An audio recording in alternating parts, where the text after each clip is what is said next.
ભારત માતા કી નો વિષય છે કે પવિત્ર શ્રાવણ માસના પ્રથમ દિવસે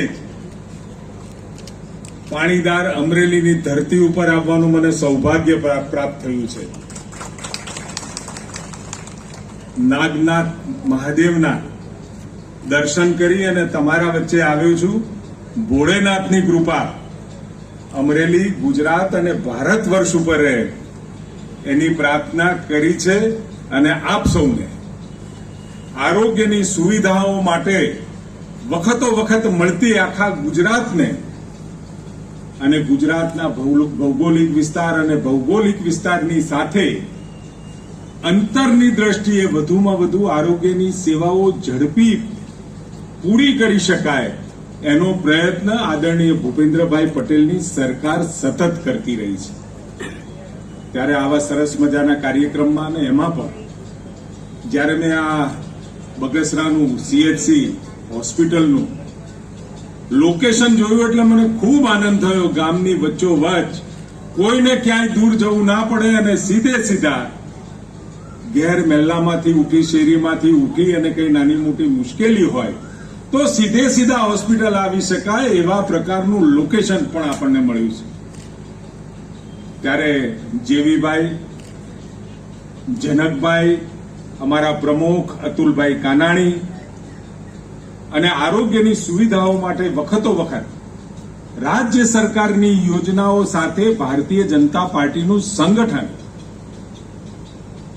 જોડાઈ અને સેવાના પ્રકલ્પ સાથે આગળ વધતું હોય, કેવળ વાતો નહીં, કેવળ નારા નહીં, કેવળ વિરોધ નહીં પણ વિકાસની સાથે અમારી ભારતીય જનતા પાર્ટી જ્યારે ચાલી રહી છે ત્યારે એના પ્રમુખ ભાઈ શ્રી અતુલભાઈ, અશ્વિનભાઈ કુંજડિયાજી ચેરમેન આરોગ્ય સમિતિ, ઘનશ્યામભાઈ સાદરા ભાજપ પ્રમુખ, નલિનભાઈ રીવડિયાજી, Shardaben Bakraniya, Hasmukhbhai Babariya, નલિનભાઈ Kotadia, Kantibhai Vekariya, DDO Shri Pandyaji, RDD વાળાજી, CDHO Joshiji, પ્રાંત ઓફિસર નંદાજી અને આપ સૌ બગસરાના સૌ મારા ગુજરાતીઓ અને પાણીદાર અમરેલીના નગરવાસીઓ. સ્વાભાવિક છે કે અમરેલીમાં આવવાનું થાય એટલે પાણીદાર જિલ્લા તરીકેની સમગ્ર ગુજરાતમાં છાપ છે. અમરેલી એટલે પાણીદાર જિલ્લો. અહીંયાથી જ રાજ મને લાગ્યો કસુંબીનો રંગ, ઝવેરચંદ મેઘાણી યાદ આવે.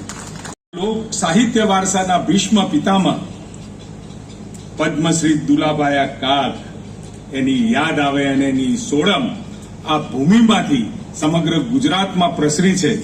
ત્યારે પંખીડા સુખેથી ચણજો કહેનાર કવિ કલાપી, ઉત્તમ કવિ હંસ, પ્રથમ આપણા મુખ્યમંત્રી જીવરાજ મહેતા, રાઘવજી લેવા, PK લહેરી સાહેબ, કેલાલ પ્રખ્યાત જાદુગર, કવિરત્ન રમેશ પારેખ, વસંત પરીખ જેવા બહુમૂલ્ય માનવ રત્નોથી આ ભૂમિ શોભી રહી છે. સમગ્ર ગુજરાતની અંદર આ બધા મહાનુભાવોની એક સુગંધ, એમની સેવા સાહિત્ય હોય કે લોક સેવા હોય, આ તમામે તમામ અમરેલીના સપૂતો, વીરો ને યાદ કરતા હું ગૌરવની લાગણી પણ અનુભવું છું. સૌભાગ્યની વાત છે, શ્રાવણ મહિનાનો પહેલો દિવસ છે. સ્વાભાવિક સનાતન અને ભારતીય જ્ઞાન પરંપરા અહીંયા મારા સ્વાગતની અંદર એક સરસ મજાની યુવાની ટીમ આવી. પ્રચાર પ્રસારને જાળવી રાખવાની જે જડોજહેમત વર્ષો સુધીના તાઈઓના આક્રમણ આપણા ઉપર થતા રહ્યા, આંચ ના આવી હોય તો આવા યુવાનો, આપણા મહાત્માઓ અને એના કારણે ભૂમિખંડ ઓછો થયો હોય. પરંતુ ભારતની શ્રદ્ધા, ભારતનું સનાતન આજે પણ અજય છે, અમર છે અને 21મી સદીમાં 1000 વર્ષ થોડા દુઃખદ ગયા. સદીનું પ્રભાત એ સમગ્ર આદરણીય મોદી સાહેબ ગુજરાતના મુખ્યમંત્રી બન્યા 2001માં અને આજે દેશના વડાપ્રધાન તરીકે આર્થિક પ્રગતિની વાત હોય, દુનિયામાં લોકોના આંખોમાં આંખ નાખી અને ગૌરવથી ટટ્ટાર ઉભા રહી અને જો વાત કરી શકે એવી ભૂમિકામાં ભારત જો આવ્યું હોય તો એના નેતૃત્વના કારણે આવ્યું છે એ કર્યું છે.